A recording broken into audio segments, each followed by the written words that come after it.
kepada semua. Terlebih dahulu sebagai pengenalan, ya, kita akan mendengar career talk daripada Encik Sazli Kamaruzzaman on working in Saudi Arabia, what it takes to work in Saudi Arabia, and other details as well lah. Okay, this talk is organized by McCobb's Career Assist Work Group. McCobb stands for Malaysia Boys, a group of us with consent from Agoba, form a work group, and we assist juniors and seniors alike in their career advancement. We help each other through career talk and assistance in finding jobs. Normally, our sessions are all we do it internal, but for this session we open to all. So a bit of introduction. Mr. Sazli Kamaruzzaman graduated from Australia in mining engineering, and he spent a couple of years working elsewhere in Malaysia and other countries, and he has been in Saudi Arabia for about 10 years already. So without further ado, I would like to invite Mr. Sazli Kamaruzzaman to start the session. Over to you, Mr. Sazli. Okay, Assalamualaikum warahmatullahi wabarakatuh. I believe everybody can hear and also can see my screen. Okay. I will be conducting this talk in English because I think there are some non-Malaysians also who would like to actually hear, and I believe we Malaysians we can understand in English. Okay. Anyhow, again, I would like to thank Cik Basir from MCKK 1988, and also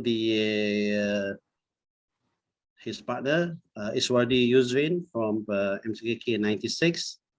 Yeah, and we have Miss Shah, and all coming from the McCobb's Career Assist work group, or what we call Macau.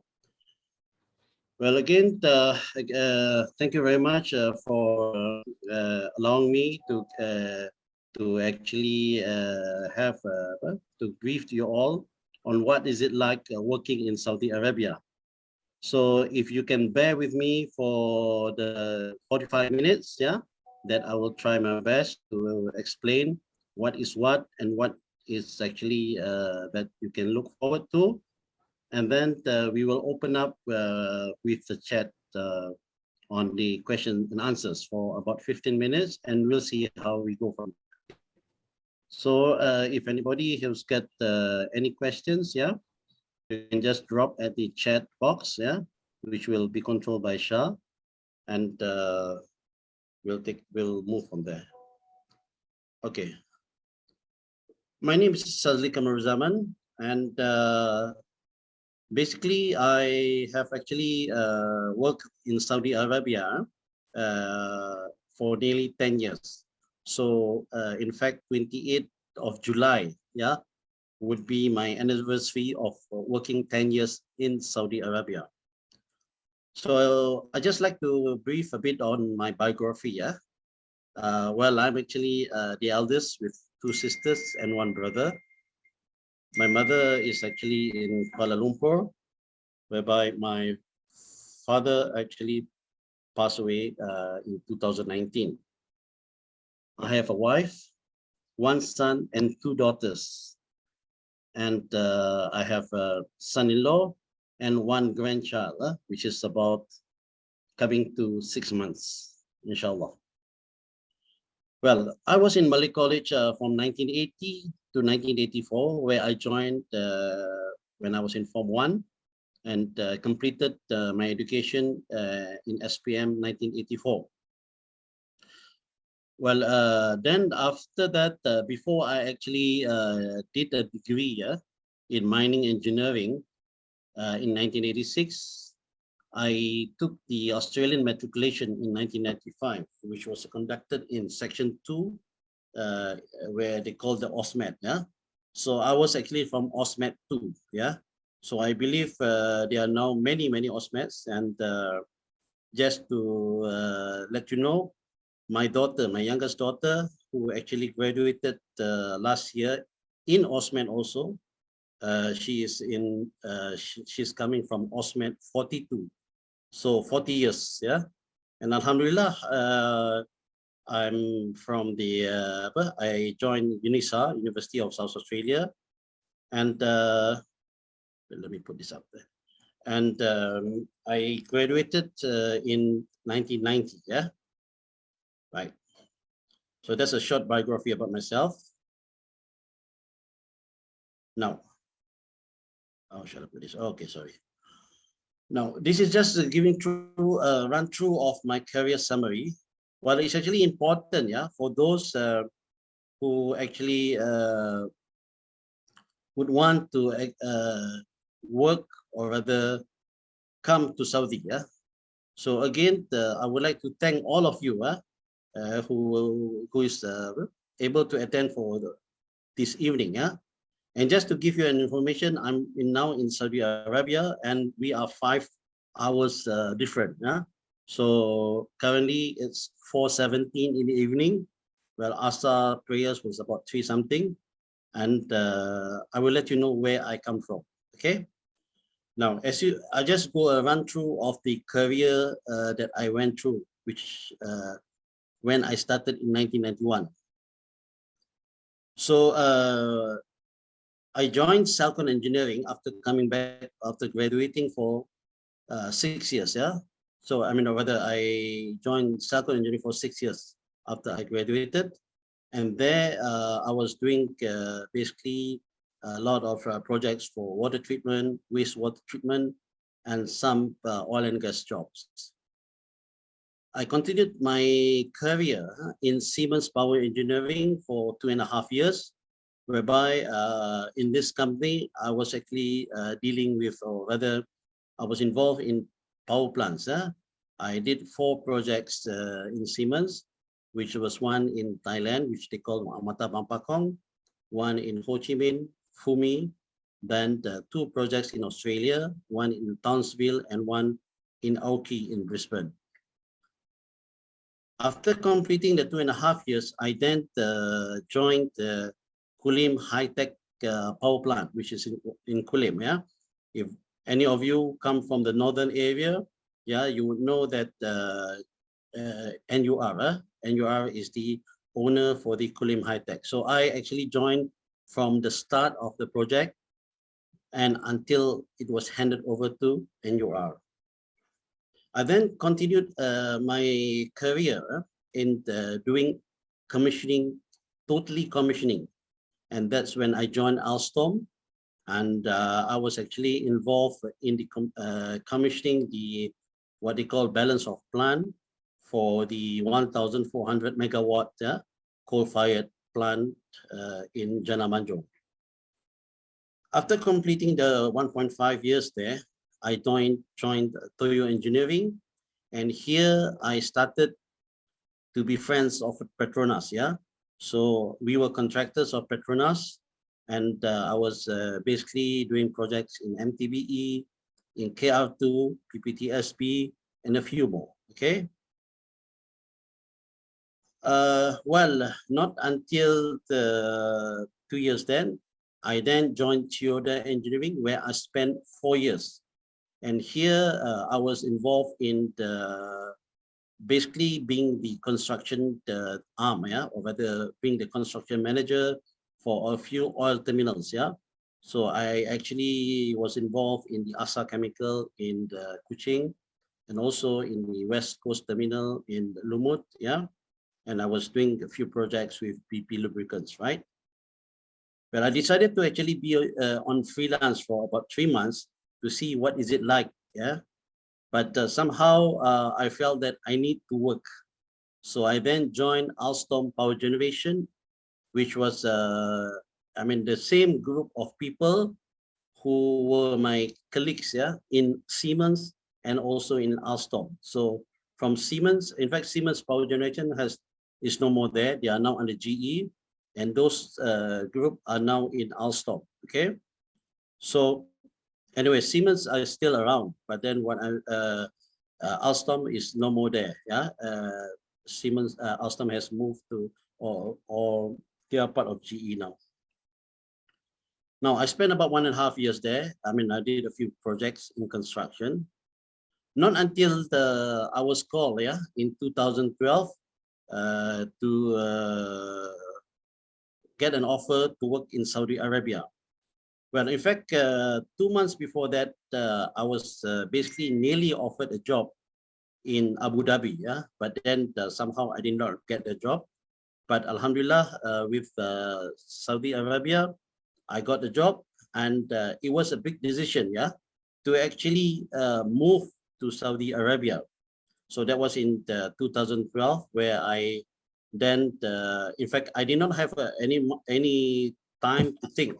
When I went for the interview, yeah, they said that you need to make a decision, and the most is you make 2 calls to decide. Yeah. Hello. Is there any question there? Okay. Anyway, okay. I think, yeah, maybe some people are on unmute. Huh?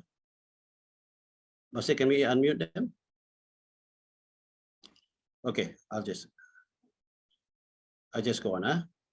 Now, okay, Hello. so hello. Hello. Hello. Yeah. Is there any problem, Basir? Basir and Shah, is there any problem?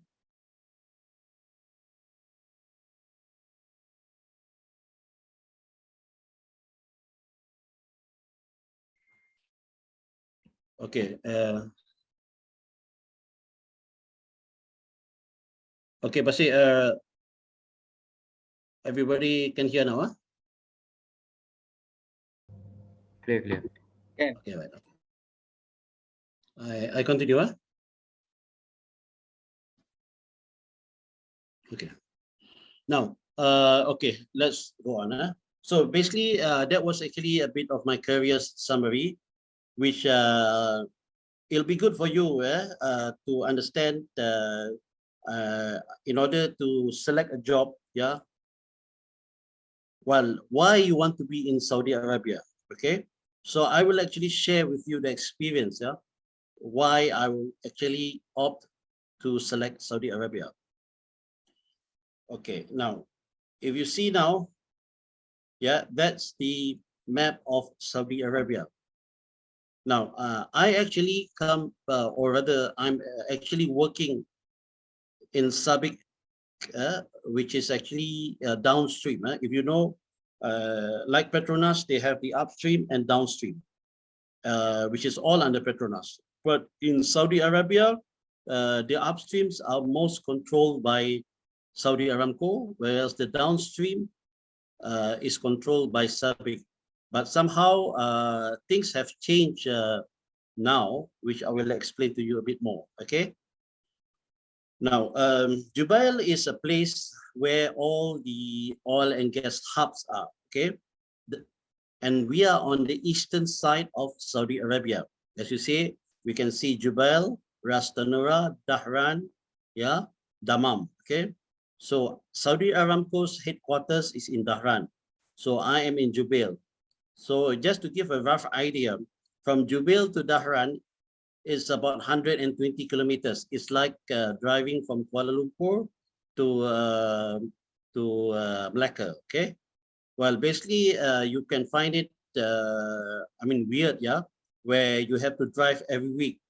But in fact, driving in Saudi Arabia for 120 kilometers is quite normal. Yeah, our highways are very good. Yeah, and in fact, I used to actually work in Khobar, which is near Dahran, and I used to commute daily 120 kilometers, meaning that traveling for 240 kilometers daily. Now, just giving an idea of where Jubail is.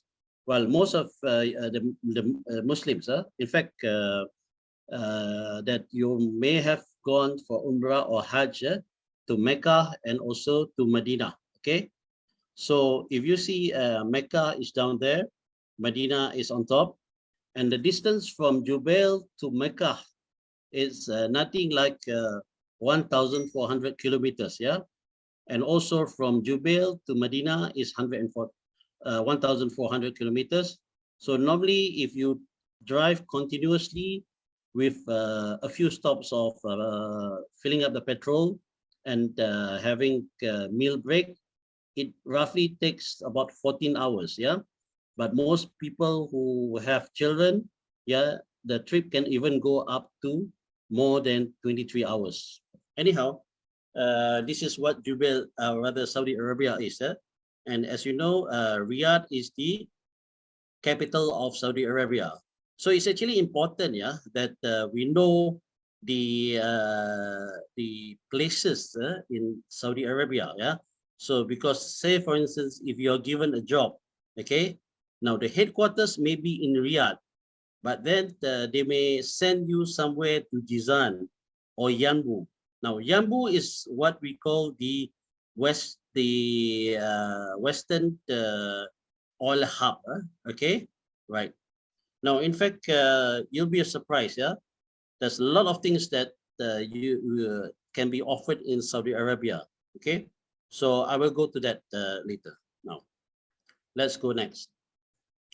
Now, why I select Saudi Arabia?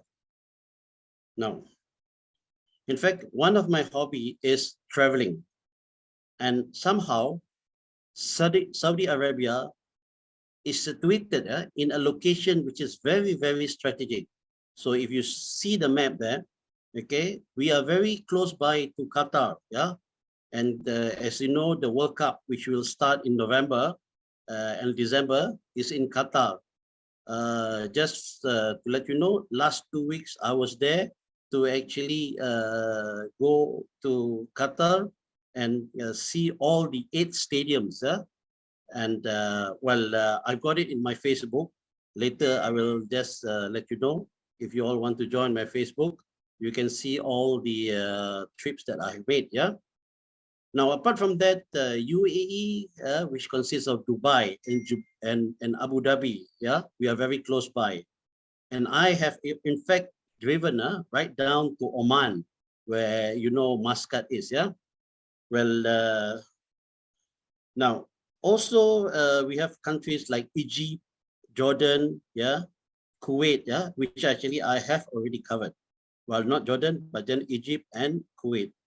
Now, to fly up to actually UK, it's only a 5 hours drive, or rather, sorry, 5 hours flight, yeah, from Riyadh to London. Okay, so back to the situation why I select Saudi Arabia was because of my hobby of traveling. And as long as I'm here, I like to travel. Okay. So just for your information, in fact, this week also, I'm also traveling. And actually, I am now in Riyadh because we have a Malaysian event tomorrow, which I'm joining them. And from Jubail to Riyadh is about 500 kilometers, 5 hours drive. So I drove last night. Okay, now let's go to what are the opportunities that you have in Saudi Arabia. I believe most of you have heard, yeah, that Saudi Arabia is only famous for oil and gas. So this is when they started, yeah. I mean, I would say more than 15 to 20 years ago, right? But somehow, as of today, in Saudi Arabia, there are so many other opportunities, yeah, that we can actually find here now. I'm sure you all want to know how to go about. We'll get to that. So let's bear with me. Now, what I will do is,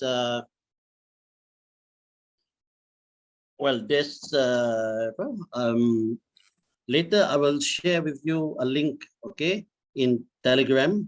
And I have a few questions that I would like you to fill up, mainly your name, your contact number, and your range of age.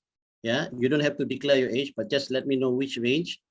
And also, you just let me know what are the two reasons, yeah, for you to that you want to come and work in Saudi Arabia. So maybe Shah, if you can actually share the Telegram link that we have, and if you can put it in the chat section, which is just send you again. So if any of you who can fill up this link, now feel free. And if you open the link, there's a question where, as you roll up, okay, that it says fill up your name and just indicate which is your age and what jobs are you interested, and two reasons why you select Saudi Arabia. Okay. So I would rather we communicate in Telegram, because maybe we can actually share and exchange notes. Okay. Now, as you see, the opportunities in Saudi Arabia, we have oil and gas. You can come in to do food industry, railway, finance, telecommunication. Being a contractor, you can come in as consultants. You can also come in to do legal works. And also, if you know that healthcare, yeah, is an area that most Malaysians are. Yeah, we have nurses and doctors. Yeah, so just to share with you, for instance, in Riyadh, in one hospital, which is the National Guard, I'm sure we have some people from the nursing group here. Yeah, they are close to nearly 2,000 Malaysian nurses. Yeah, in Riyadh. So just imagine, I mean, in one sector, we have so much, right? But obviously, oil and gas is the major area. And well, we used to have, I mean, I would say thousands of Malaysian, but now things have actually reduced. But nevertheless, there are areas, other areas that you can come into, yeah. As we know, railway, okay? So Saudi is building a railway track, basically all throughout the country, from the from the eastern to the western. And as you know, most of the tracks are ready, okay? So they take Malaysians there, okay? Now, telecommunication is also an area where we have people who are in telecom, in Maxis, yeah, and who are actually now working here. And not forgetting finance, right? Because there are people from the banks who actually joined the finance here, okay? Now, if you see the uh, one of the area here, which is entertainment, you'll be surprised why there's such entertainment in Saudi Arabia. Okay, now things have changed actually. Well, from the past 10 years that I've been here, from 2012 to today, 2020, now entertainment has been I mean, flourishing, yeah, in Saudi Arabia. For instance, 5 years back, there were no cinemas, but now uh, the government is actually encouraging the people to open up cinemas. And in fact, when I say entertainment, where there is, I'm sure you all have heard of this project called NEOM. You can just check the website, NEOM. You just type in the Google NEOM, and you can find a lot of things in NEOM.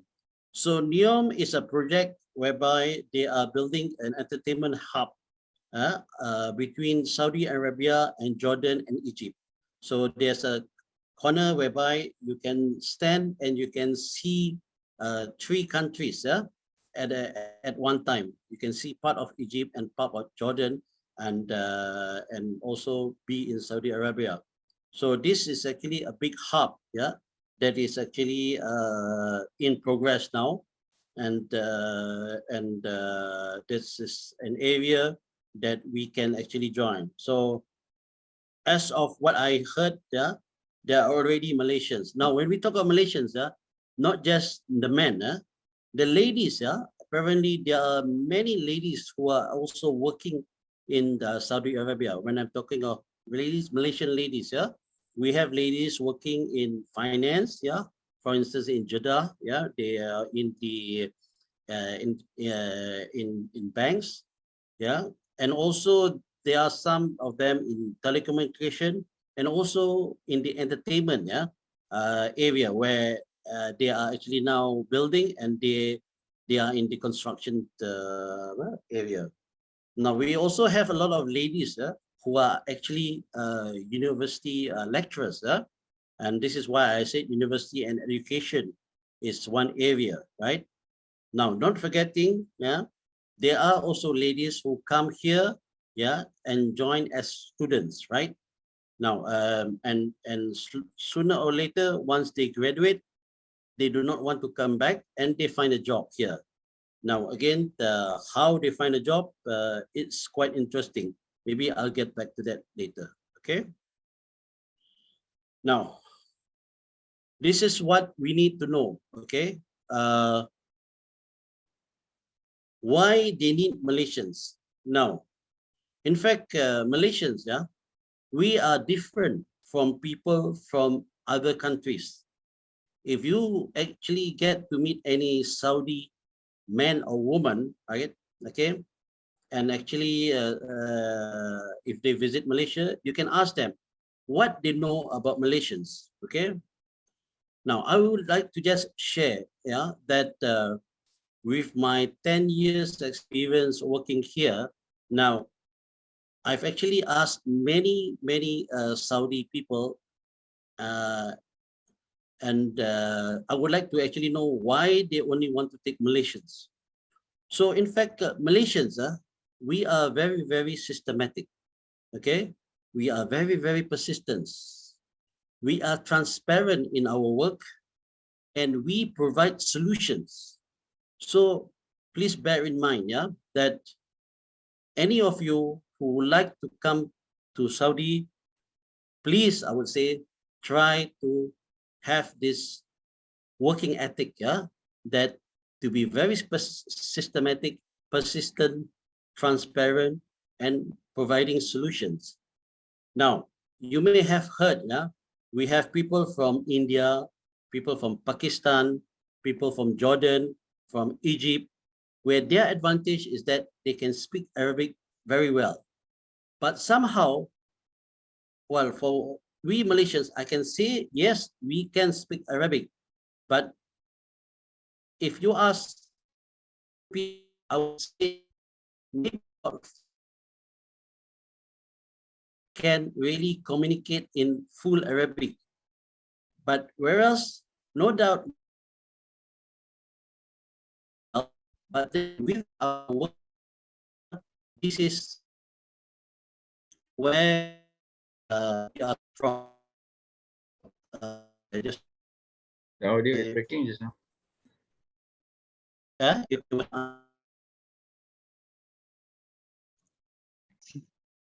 The sound is breaking. it's okay. My sound is breaking.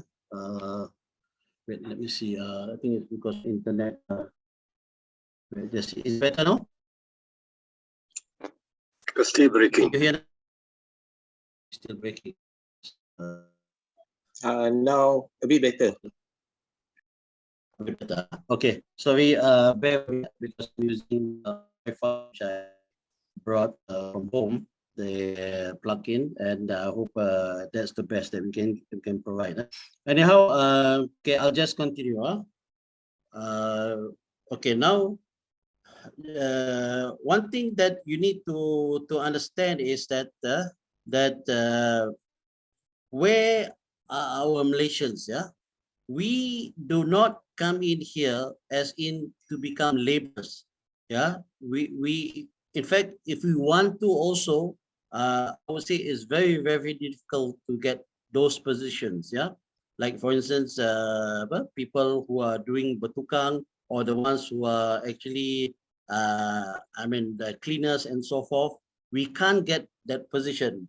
So bear in mind, we are actually, Malaysians are in the level whereby our lowest position will be like the plant operators.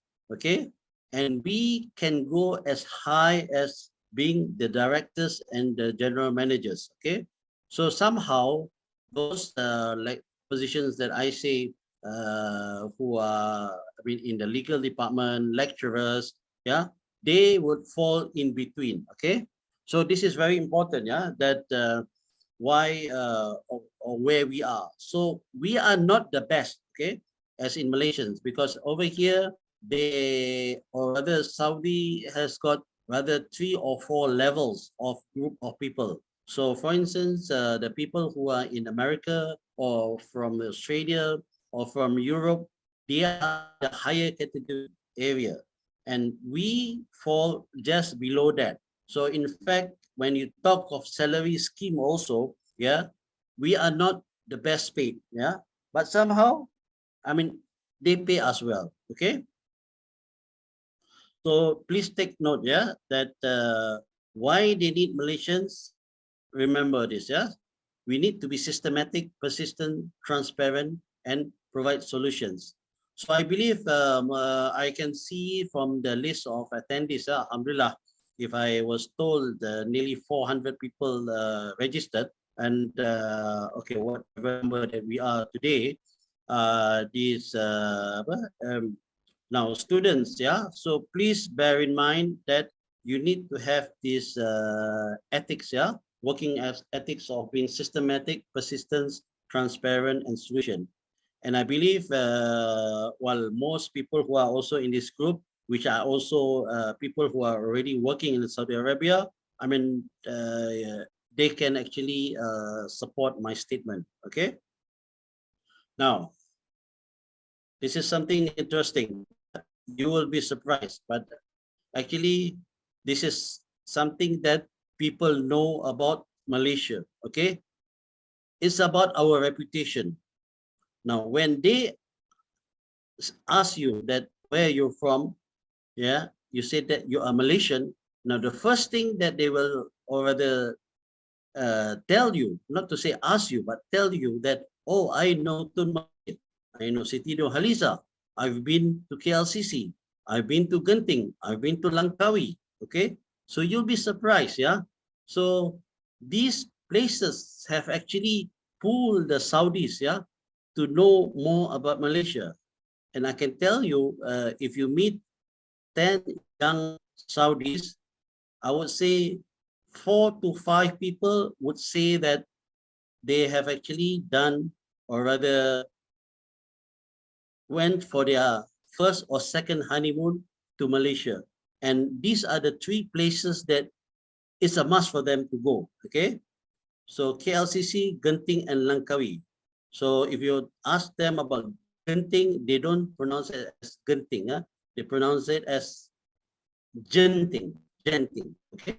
Anyhow, so this is something that whereby when you meet Saudis, right, and if you have your boss who is a Saudi, you just tell them about these names, and they will obviously change, yeah, their way of treating you. Now, I'm not actually joking, but then I have encountered a few instances. Yeah, for instance, I went to get some documents to be processed by them, and when well, this was actually in the immigration. And when you tell them that you are Malaysian and ask them, do you Mahathir Mohamad? Straight away, they will give you the best service. Okay, so this is something that somehow we Malaysians have a good reputation. Okay, don't ask me about if they know about Najib, or even they know about Ismail Sabri, yeah, because I was in fact last 2 weeks I met this Saudi, and this Saudi who I spoke to, he in fact told me, is Tun Mahathir still your prime minister? Yeah, no, I said, no, Tun Mahathir is no more. And there were a few more ministers before the current minister. And they said that, oh, I do not know any of your prime minister. I only know Tun Mahathir. And in fact, they told me, why isn't he still coming back, not coming back to become the prime minister? So anyhow, I believe you all know why or what did Mahathir do to get our names top of the list. Okay, let's go on. Type of employment. Now, in Saudi, there are different types of employment. We have here the direct hire. You can join in as contractors, and you can join in to work under the work permit. Okay, so just to give you an indication, the difference. Direct hires are more like permanent staff.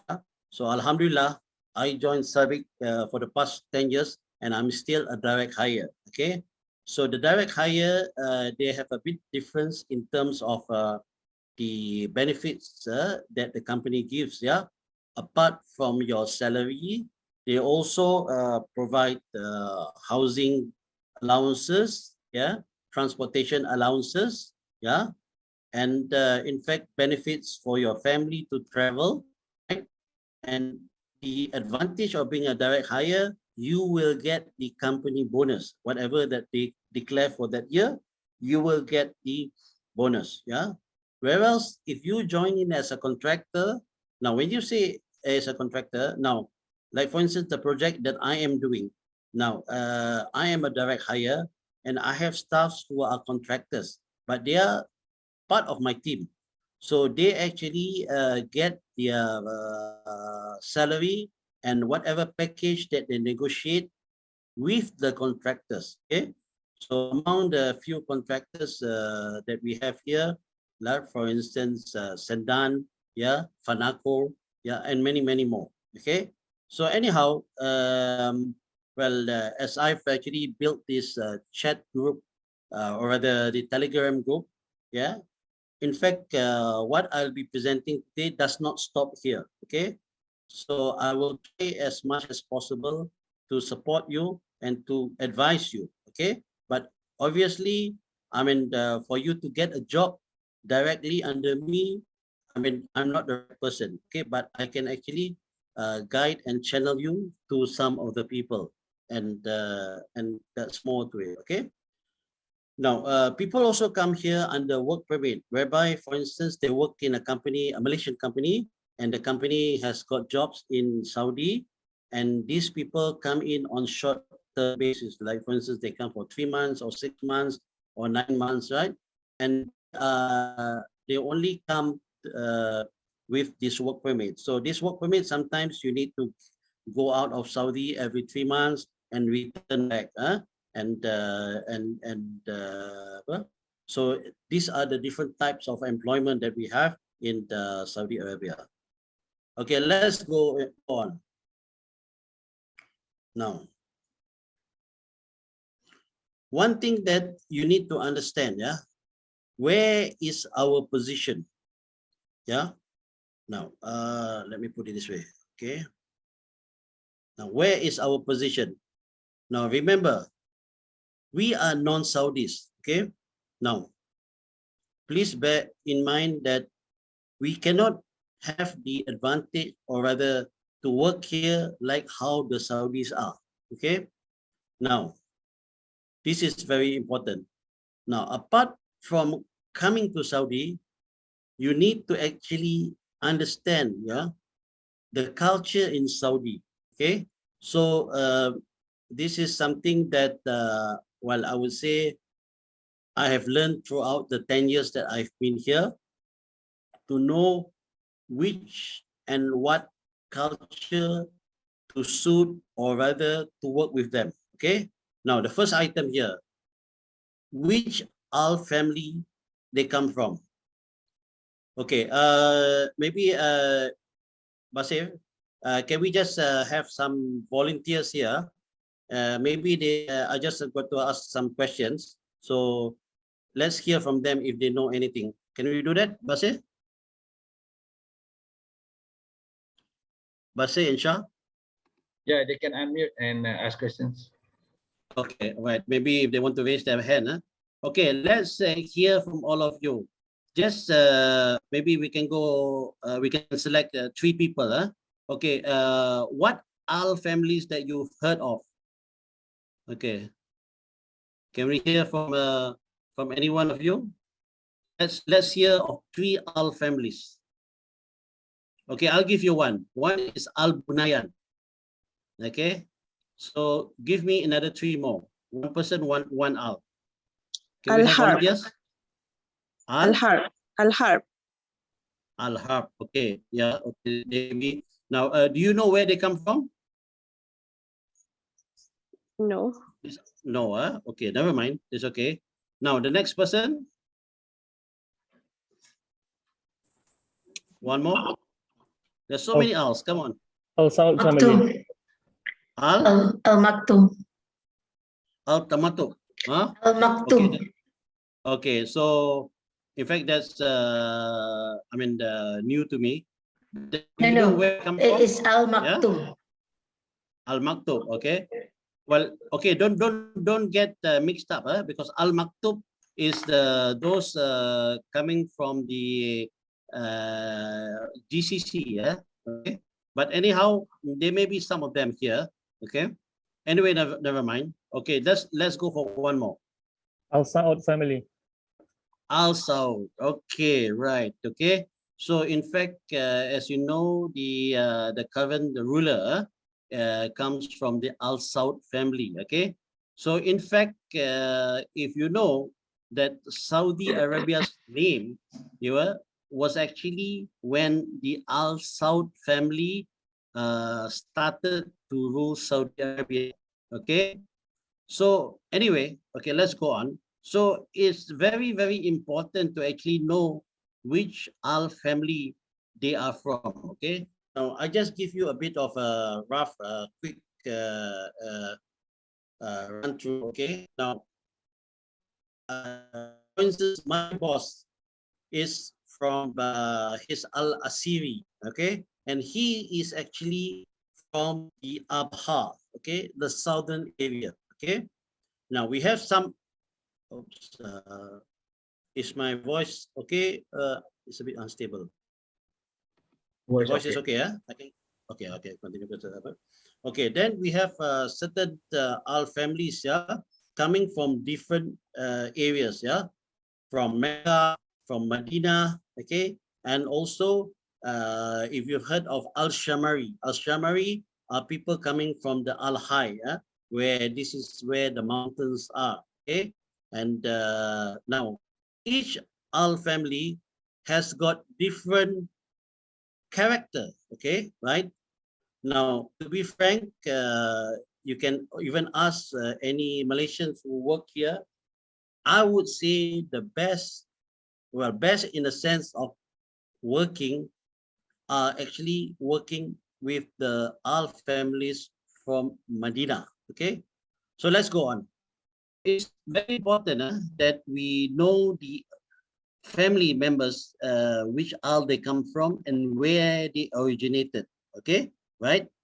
Now, apart from that, when you deal with the Saudis, yeah, now I would say dealing with different Saudis are different, whereby, for instance, if you speak to a Saudi who have been to Malaysia, you can see the difference of how they communication with you, okay, compared to the ones who have not been in Malaysia, but they have been outside of Saudi Arabia, meaning that they've gone to US, they've gone to Europe, and these people will treat you in a different manner, okay? Now, we also have Saudis who've actually used to study in USA, okay? So just to give you a bit of a history, now Saudi Aramco, when they started in 1960, what they did was, in order to capture the business here in Saudi, they actually fully sponsored the children of the staff to study in USA, okay? So who we have today, for instance, like my boss, and a few of them, like for instance, my current boss he's from he's from the Al Dajam family. Yeah, his father was in the Air Force with the US companies, and in fact, he was given a lot of medication to be done in US free of charge. So just imagine, huh? So this is where you need to understand, yeah. When you deal with the Saudis, you need to know where they are. Now we also have Saudis who are actually studying or who did their studies in Malaysia. Okay, so like I have one of my directors is Dr. Atawi, and his wife was studying in Malaysia, well, about to complete. And when he went to Malaysia, he continued to do his master's and doctorate in Malaysia in one of our universities. Okay, so I would say once you know this and they know, about there's something about Malaysia, it will be easier for you to actually dive and jive to their culture, or rather they would also understand us. Okay, now another thing is, if you heard, yeah, the Muslims here, we have the Sunni and the Shia. Okay, now don't think that Shias are not good workers, right? Now if you are actually in Saudi, most of the people who are actually in the banking and insurance companies are the Shias. Yeah, and the Shias, I can tell you, they are very, very good workers, because they actually are survivors here. Okay, they are the so-called, I wouldn't say,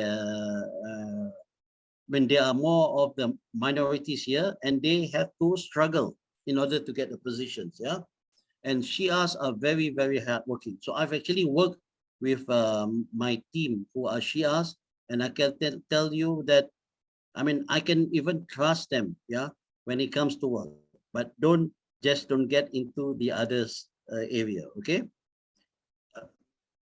Now the other thing is in Saudi, yeah, it's something that if you see that I've written there, if they say yes, go for it, and it will not come again.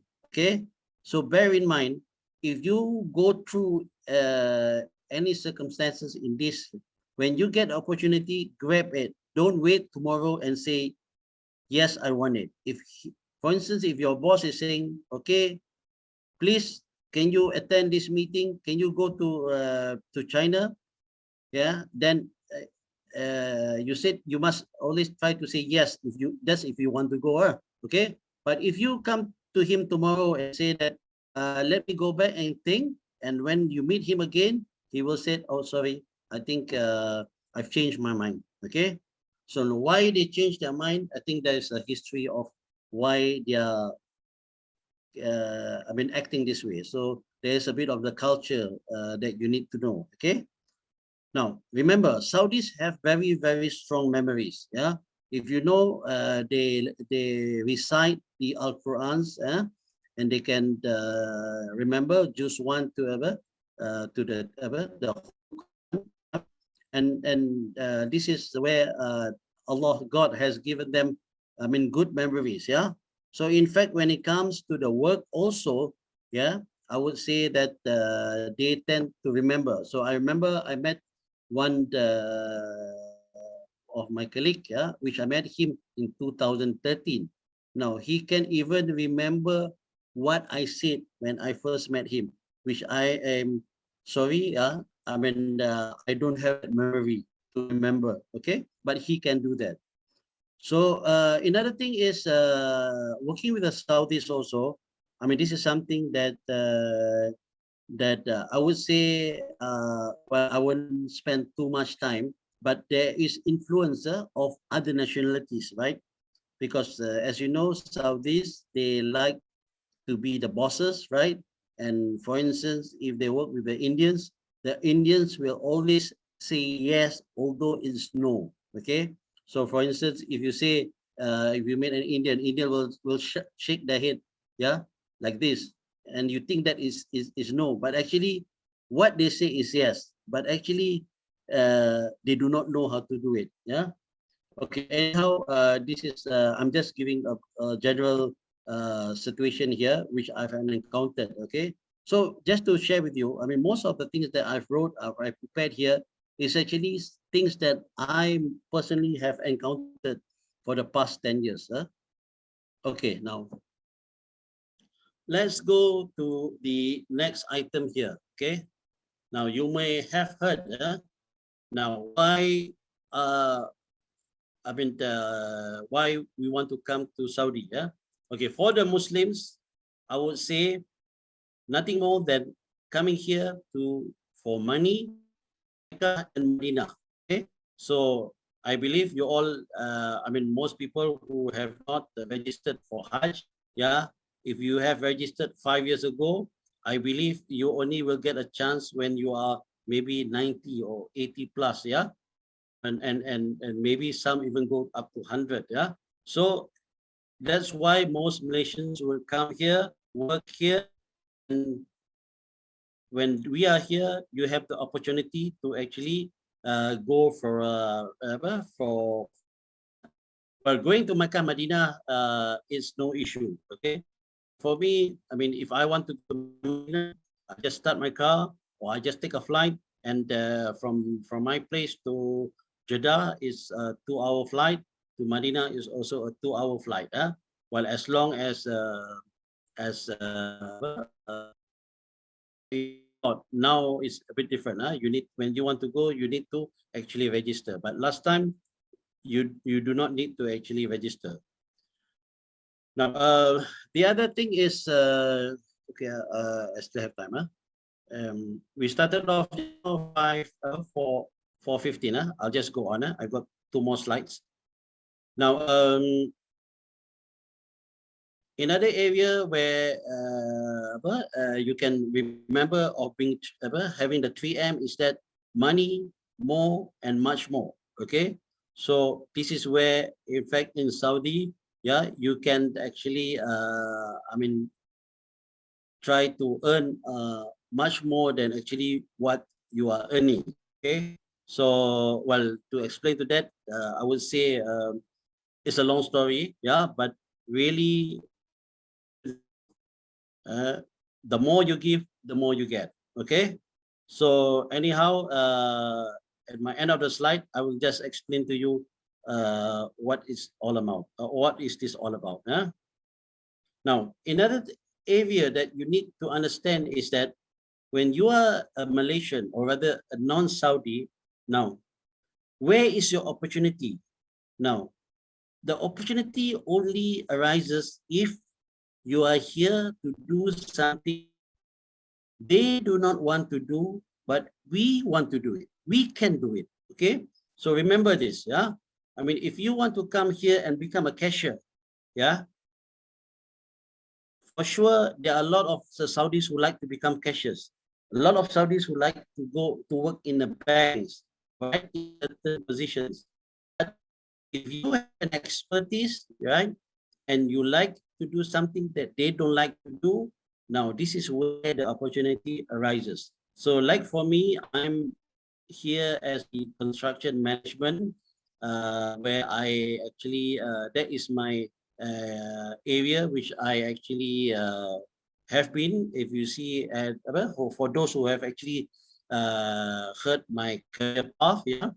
So I mean, construction is something that the Saudis, they didn't like to do. Okay, because number one, my work is such that I have to go outdoors and I have to deal with all kinds of contractors and subcontractors, right? And they do not want to actually have this hassle of dealing with too many things. Okay. Now, we Malaysians, I believe, for those who have worked in German companies, in Japanese companies, yeah, tasking is actually nothing new to us, right? And in fact, if you can do multitasking, now Saudi is the place, right? Whereby the Saudis, they do not like to do multitasking. Okay, now I can give you an example. I've written a email to one of my management on 4 issues, in one email. And when he received the email, he will only answer which one he likes. So he does not bother to answer all the 4, because he will tell you that, sorry, I have no time, I cannot digest, it's too tired for me. Okay. So, but then somehow, I mean, this is where we come in. So obviously in work, there are always multitasking. So if we manage this multitasking, that's the place for us. Okay. Now, Saudinization. This is also one area that is actually coming in. And in fact, the government has selected, or has they want the Saudis to actually work here. As you know, I mean, Saudis those days, they don't, in fact, they don't have to work. Although they get benefits, right? And if you heard, like, use those days, one Saudi can sponsor 25 to 50 people. So just imagine if they take a cut of, say, 5,000 riyal for one person. Now, if they have to bring 25% in, now that's enough for them to enjoy their life. They don't have to actually work. But somehow now the Saudi government has imposed, Saudinization, whereby they want their people to work. Okay. So over there, I've listed some positions that where they are. They are in HR, they are in banks, but again, I said not all positions. Very top management, insurance, cashiers, security, and the government. But no doubt, we also have our Malaysians also working in governments. But as what I've told you, as long as you can come in and do something that they do not want to do, this is where we have the advantage. Now, I think this is something that you all want to hear. Okay. Now, how do we find a job? Now, there are many ways, how to go about to find. There are agents who are actually handling this. Like, for instance, I joined Sabic in 2012 with Think Plus, and we have like companies like Melorita who are taking all the nurses and doctors, right? I mean, there are actually many, many more, like Firestar, YHA, where they are agents. But again, I would say that is not the only way.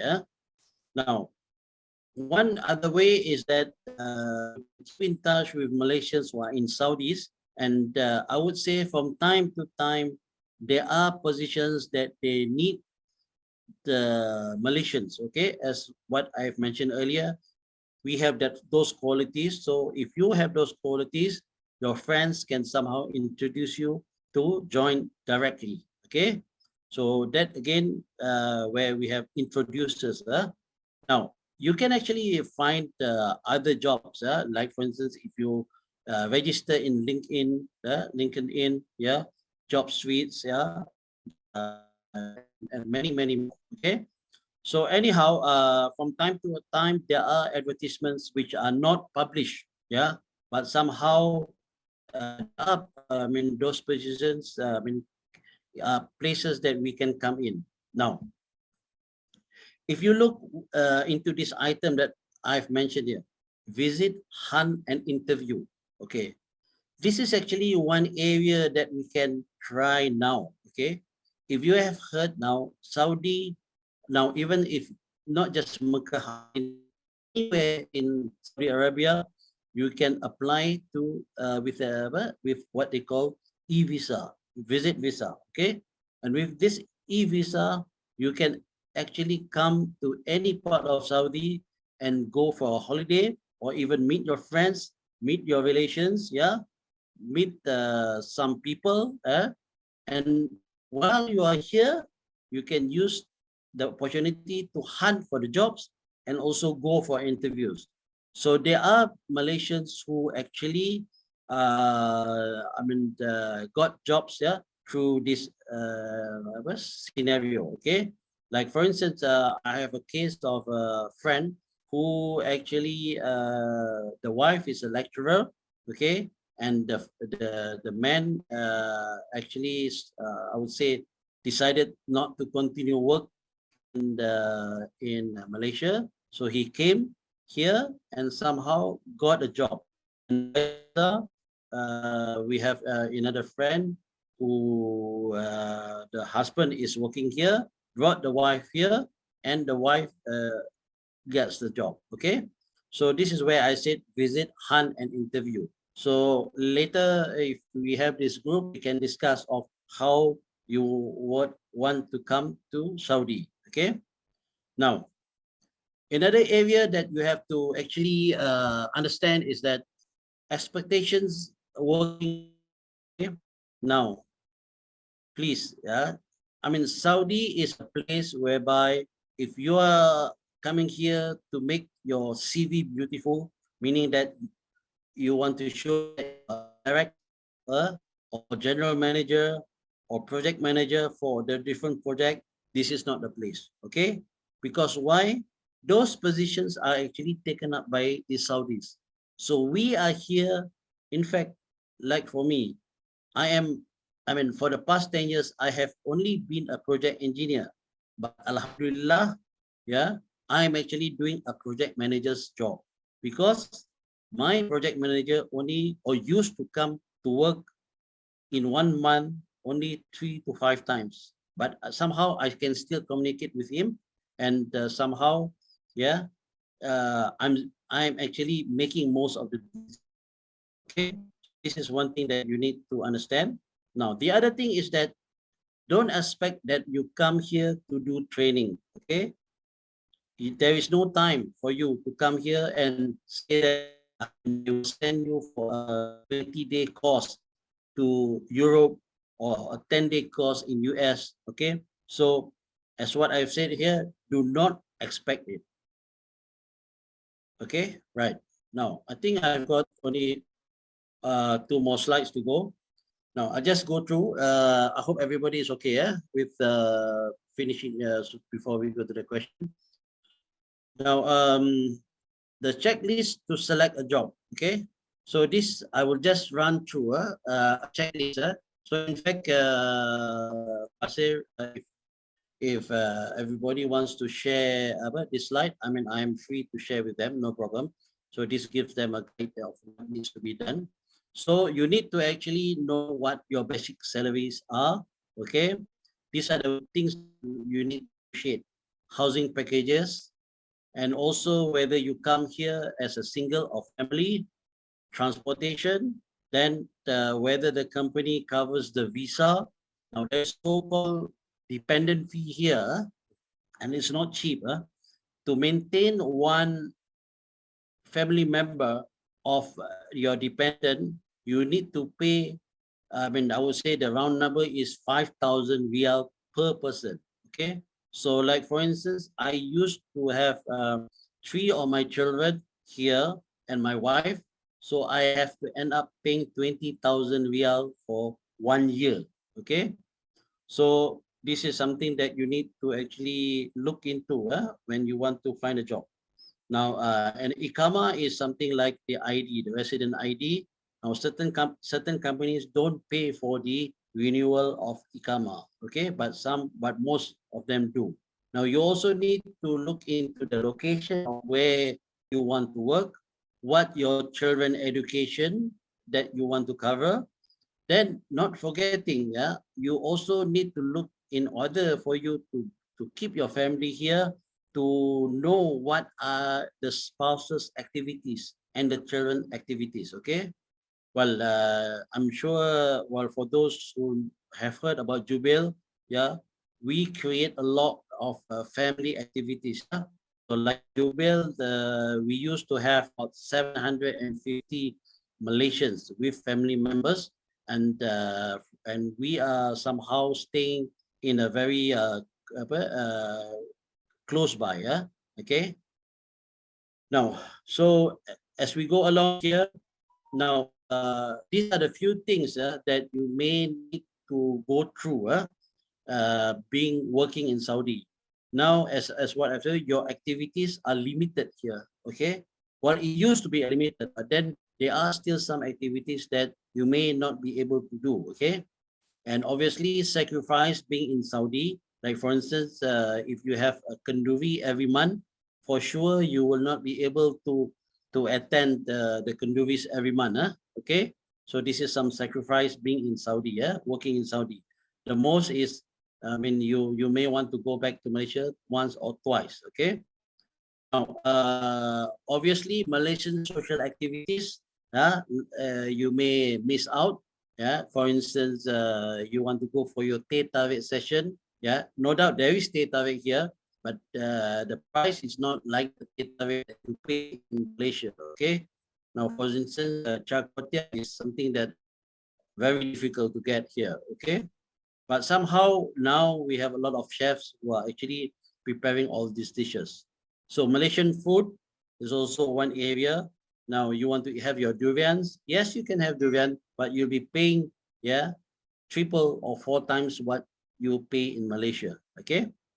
So another thing is, as what I said just now, the family commitment. Yeah. For instance, if you have death of your, family members, now it will take a while before you can actually arrive home. Yeah. Like for me, when I had my father pass away in 2019 and my father-in-law passed away in 2018, I somehow, alhamdulillah, had the opportunity to be with them at their last moment. Okay.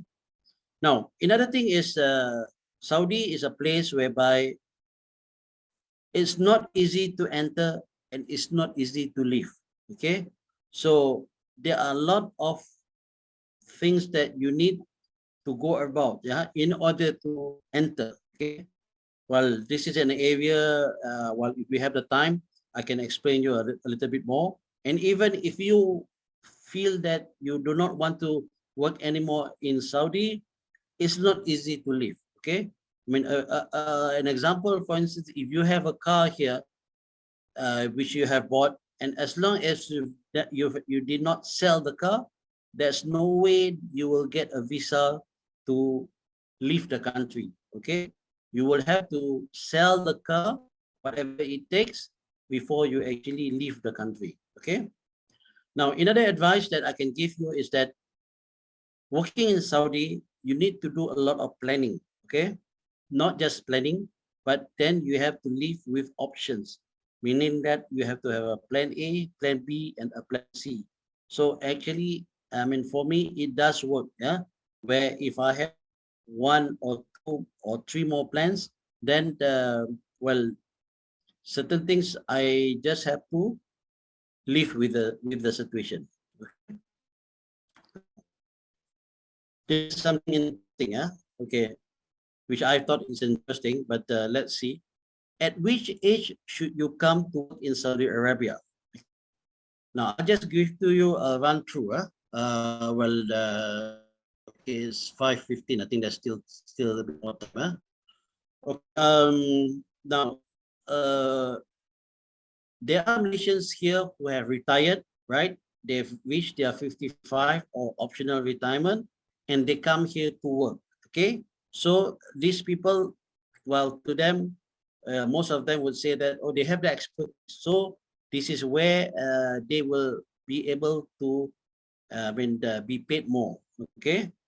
Now, there are a group of people who are debt-free, meaning that they just have managed to pay all their main debts, for instance, houses, yeah, and cars, and they come here to actually work to save for their future commitments. Okay, like for instance, they have paid their house, and maybe they have children that they want to stand overseas, so they come here and save their money and pay for their children to study overseas. Okay, and some people even come here to actually clear their debts. Okay, now this is important, whereby, I mean, we have, for instance, people who have failed in business. I mean, I'm not making or creating a story, but this actually did is something that some of our Malaysian friends have gone through.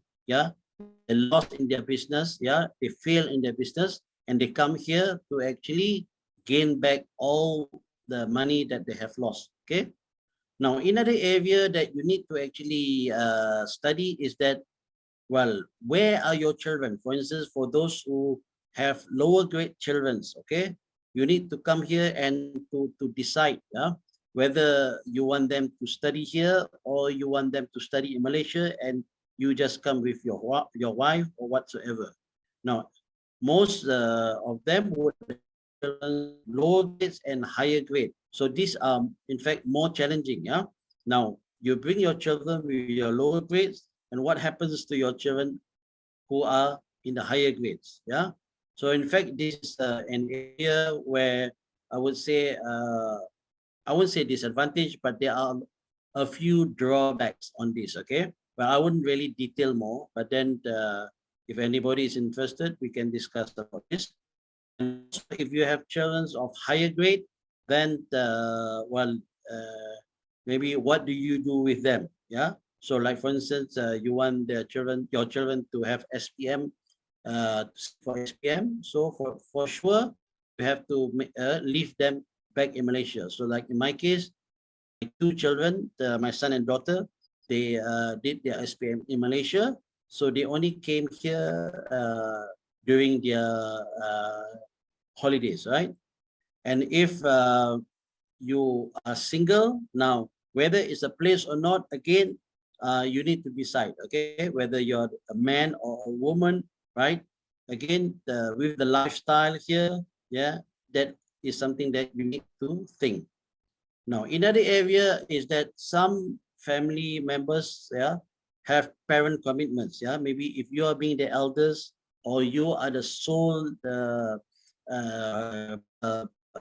bread earner for the parents. Yeah, so sometimes it's very difficult for you to leave them, and some parents may find it very difficult to apart from their apart from their children for a very long time. Okay, so well, okay, so I would say that somehow completes my talk for this evening. And well, I did tell you that the more you give, the more you get. Okay. Now, I mean, I know we have participants from non-Muslims in this group. Again, I believe, I mean, you may also understand this, but for the Muslims, in fact, I just like to share with you, okay, this Yayasan Al-Muhammadiyah, which is actually run by my friend. So for you, who have attended this talk for today, well, as I said, I will leave this contact numbers and the brochures, or rather my presentation, if you all want to share, and you can obviously contact this number, and this is the Maybank account that you can actually donate. Okay, but it's not something that something to force, but it's actually something that what I believe, the more you give, the more you get. Okay. So anyhow, I have actually completed my questions and answers, and I leave it to Basir and the team and Shah to actually take over, and maybe we can share the questions, yeah, or rather the questions, and we'll try to answer most of it. Okay.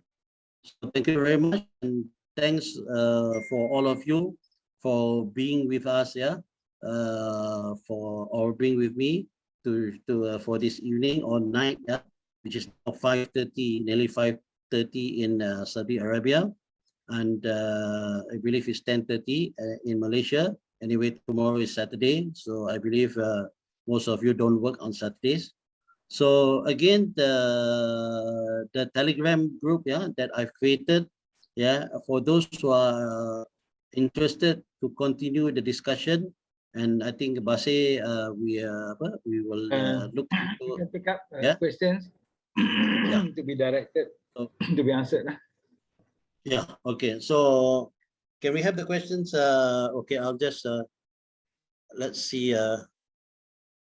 I'll just shall we go through the chat questions or the ones that we selected that you can send to me? Okay, I read the summary. Shah can read the summary. Okay, we try with 3 to 5 questions first, and we see how we go. Huh? Okay, I leave it to you all. Shah and Basir, which one you want to?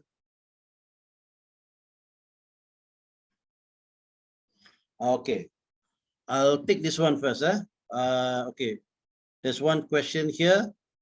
Can you please explain what are the examples of difficulties when it comes to having in lower grades and higher grades studying in Saudi? Okay, I know. I expected this is one of the questions. In fact, well, you need to decide. Yeah. For instance, if you have your children coming into lower grades, now again, whether you want them to join the British core curriculum or the American core curriculum. Now, the British core curriculum is very similar to our Malaysian, whereby they join and they are exam oriented. Okay, and it's easy. Yeah. In fact, for me, I decided to actually select my daughter, who I've got 3 children, and my youngest daughter did her studies from grade 3 to grade 10, and I opt for her to do to join into the British core curriculum. Okay, so this is something that you need to look. And now when you talk of higher grades, now this is also something very confusing, yeah, because like they have the IGCSE, they have the IB, yeah, and also they have a high school certificate, right?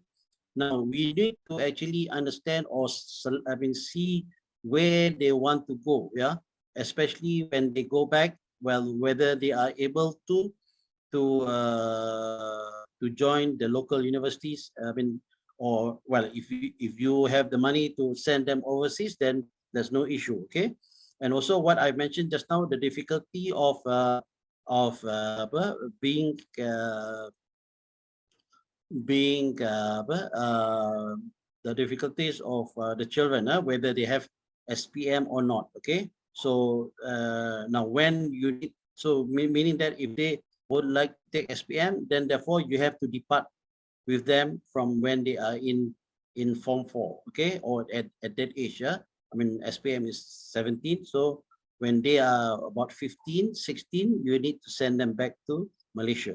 Okay, so those are the few difficulties. Yeah, I mean there's actually more to it. Okay, so I would say for those who want or are serious on this, yeah, I mean there's a lot of things that we can discuss. Okay, now the other question. Okay, now this question I can just let you know, what are the salary range for a project engineer, best salary range to stay in Saudi Arabia?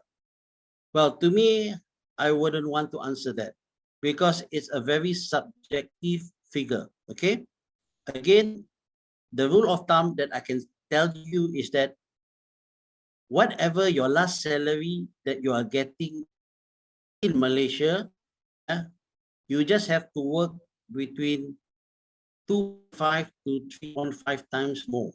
Okay, so example, yeah, if you are getting 10,000 in Malaysia while you're now, okay? So therefore a good figure would be between 5 to 5,000. Okay, but again, when you say a project engineer, is also very subjective. Are you a project engineer on the client side? Are you a project engineer on the contractor side? Or are you a project engineer on your own? Or rather working with a Malaysian company or a local company? It all varies. Okay, so as I said, I mean the coming into Saudi is obviously the money. Okay, but then again, I mean, if you are here or planning to come here with an objective, end of the day, what is your here? Okay, because I can tell you, you can even work in Europe, in UK, and you can get much more. Okay, from Saudi. Okay, but then what is the beauty of working in Saudi? Okay, now another question that I have here is, let's see,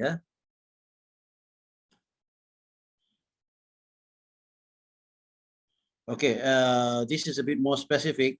In Malaysia, we have competent person to do assessment about chemicals and effect on health, which is called CHRA. How about Saudi Arabia?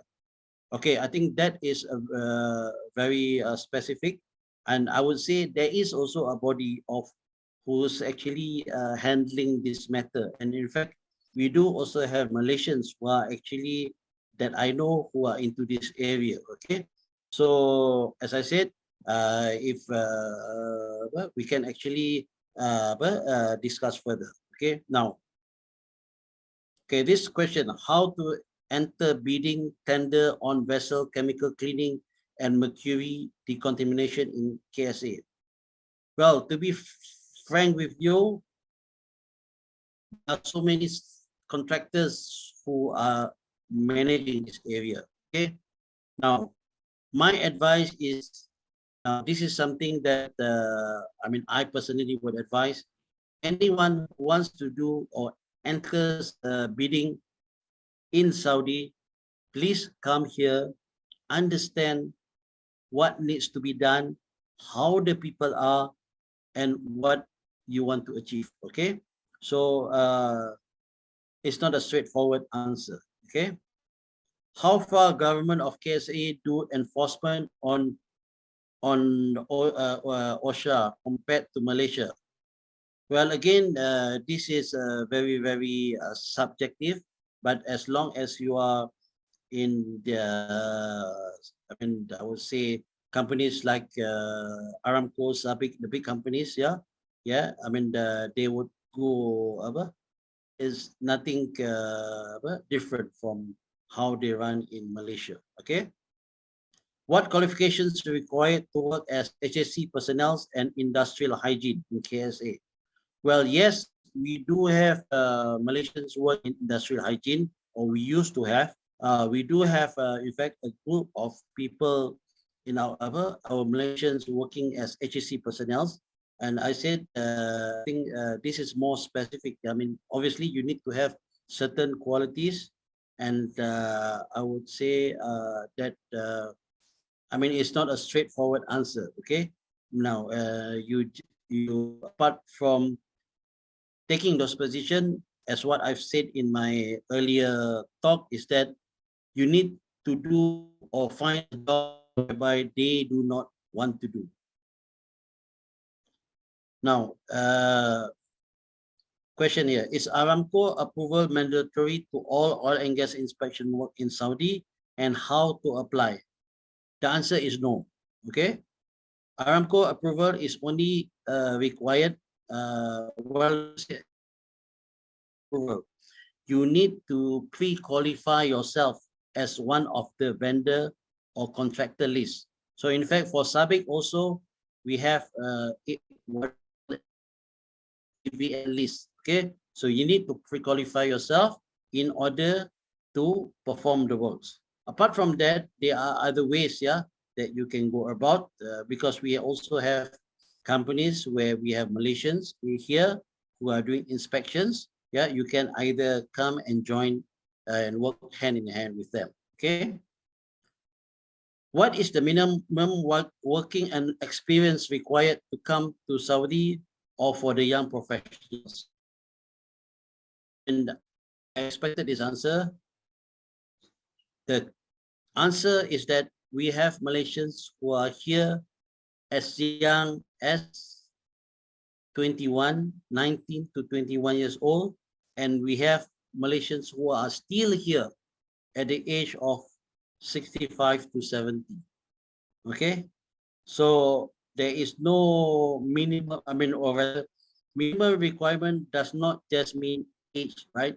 It all depends on the experience and whether, again, you want to do the work that they do not want to do. Okay. Can I have a listing of agencies that recruit Malaysia? Okay, as what I mentioned just now, yes, there are. But again, now it's not straightforward, whereby like companies like Think Plus, yeah, YHA.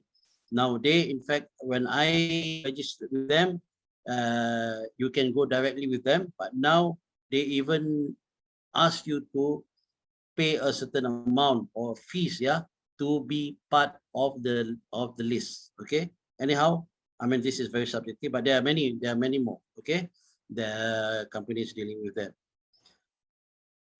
Can I have the listing of that? Okay. There are things. Are there ex-military got any opportunities such as security and safety? Well, ex-military, well, it depends how you go about, yeah.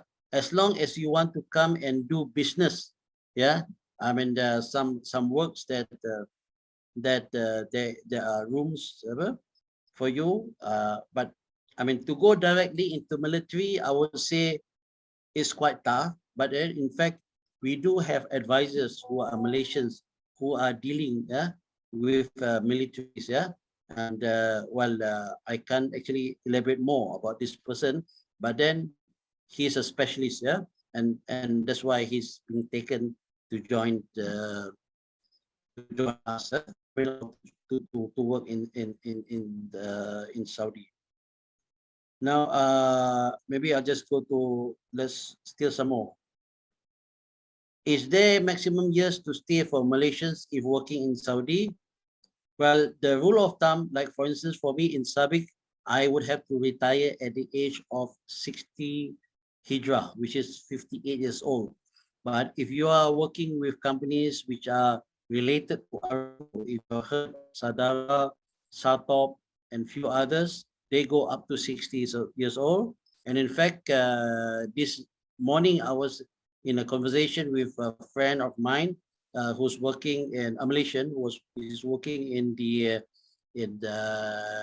investment arm, which is equivalent to the Khazanah. And for his company, he told me that he even has got staffs, I mean expats, meaning that non-Saudis who are even 70+ years old. Okay. Well, okay. This is more specific. You're saying that, okay, what would be the best path for me to work abroad? You are 36 years old, 10 years experience. You are an inspection. You deal with inspection, maintenance. You have the C-sweep and all these things. Well, it's something that you go back to this page of asking yourself: are you prepared to be here for 5 years? Are you prepared to be here for 10 years? Now that is where you can actually go about. Well, okay, a few more questions. Shall we go through, or I think we shall end the session? What do you think? Go through and give a short answer. Short and sweet. Okay, I will try to give a quick answer. Okay, cost rate in KSA is more or less same as Malaysia, or even more higher. Well, the answer is more higher. Okay, so like for instance, I'm staying in sort of a villa with 3 rooms, 2 floors, partly furnished. Yeah, and I'm paying about all in all, I mean close to 35,000 per year. So here, payment in certain places in Saudi, you have to pay on yearly or quarterly or half yearly. There are not many places who can actually accept monthly. Okay, so this is something that you really need to look into. Okay, but nevertheless, but there are ways. Well, this is a good question, but I think I wouldn't want to answer in this session. Can we marry Saudi Arabian women? Well, I think for that, PM to me, and I will tell you 10 reasons not to marry Saudi woman. Okay, because as long as you are willing to have 3 mates for your wife, yeah, then tell me that you can marry one, okay? Because most Saudi women, they would expect 3 maids to be employed together. And I tell you, even the Saudi men here are also running away to marry Saudi women. But anyhow, there are opportunities if you really want to marry Saudi women. Is there any opportunity for accountants, professional accountants? Yes, there is. Okay. Living costs, I've mentioned. How is renewable energy sector in KSA, especially in solar and the working opportunity? Well, there is a lot. In fact, this is one area that Saudi is going. As you know, the oil price is fluctuating and everybody is running towards renewable energy. Well, okay. Any opportunity for supply chain logistics? Yes. Okay. In fact, my daughter is also into that line. She's doing a degree in supply management and logistics, and there are our Malaysians who are into that. Information technology, yes, there is a position. How's the demand and therefore chemical assessors and auditors?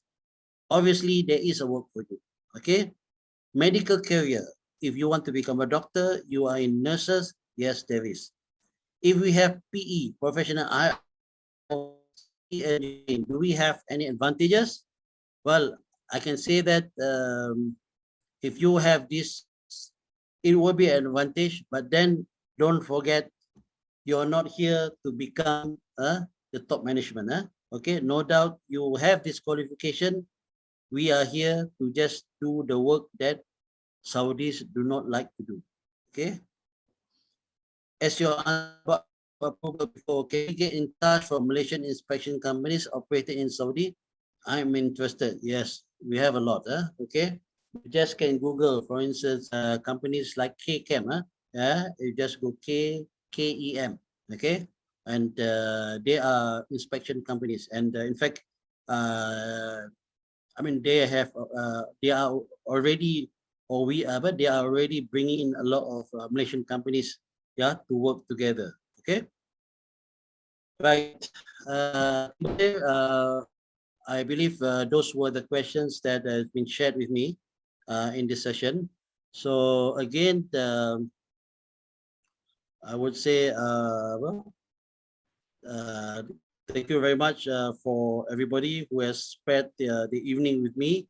Yeah, and I hope I would like to apologize for any words that I have used to I mean, which is not appropriate.